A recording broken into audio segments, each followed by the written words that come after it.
right. Now, do I think that President Trump's entire ideology is dominated by a belief about the differences between races? I don't believe that. I don't. I don't see that in President Trump. I think that President Trump says dunderheaded things. I think he's like a 1960s-style Archie Bunker type who has a root level of disdain for people, for groups, but then as individuals, he overcomes that. That's my general take on him. Maybe I'm wrong, but that's my psychological read. I don't like doing psychological reads on people typically because, again, it prevents you from actually doing a read on particular instances of what the people are saying. So here's why I keep citing the New York Times. So today, the New York Times has a long piece by David Leonhardt, who is one of the assistant op-ed editors over at the New York Times, called Donald Trump's Racism, the Definitive List. Okay, this follows hard on a piece from Charles Blow called Just Say It, Trump, by Leonhardt, called Just Say It, Trump is a Racist. In that piece, Leonhardt a couple days ago wrote, is it possible to defend some of his racially charged statements by pointing out that something other than race might explain them? Sure. Is it possible that he doesn't think of himself as a racist who views white people as superior to non-white people? Yes. But the definition of a racist, the textbook definition, as Paul Ryan might say, is someone who treats some people better than others because of their race. Okay, but the because of their race is the entire question. Is he treating people differently because of their race or because of some other factor? And this is the laziness of the New York Times and the laziness of the left. By calling Trump a racist, the idea is that now they don't actually have to evaluate any of these instances on an individual level.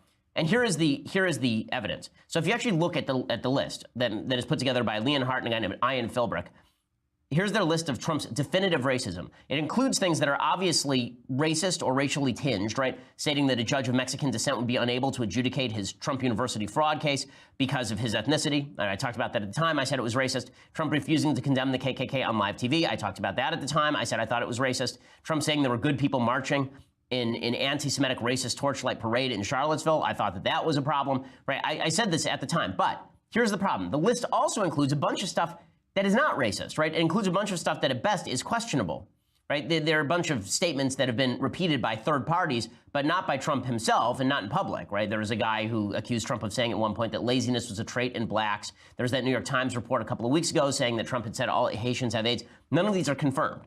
So you can't take those at the same value that you take his public statements or the stuff that's been reliably reported.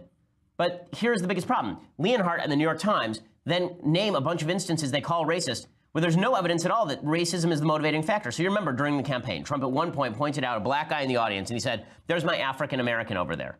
Is that racism? Is that really racism? I don't think so. I think it's Trump being an idiot. Like, does that sound like a guy, like, is that a guy who's saying blacks are inferior, therefore there's my African-American? Or does it sound like I'm so proud that some African-Americans support me and there's the black guy who supports me in the crowd? Right, so it's stupid, but it's obviously not racist. In fact, it's the opposite. It's Trump saying, I'm proud I have black support.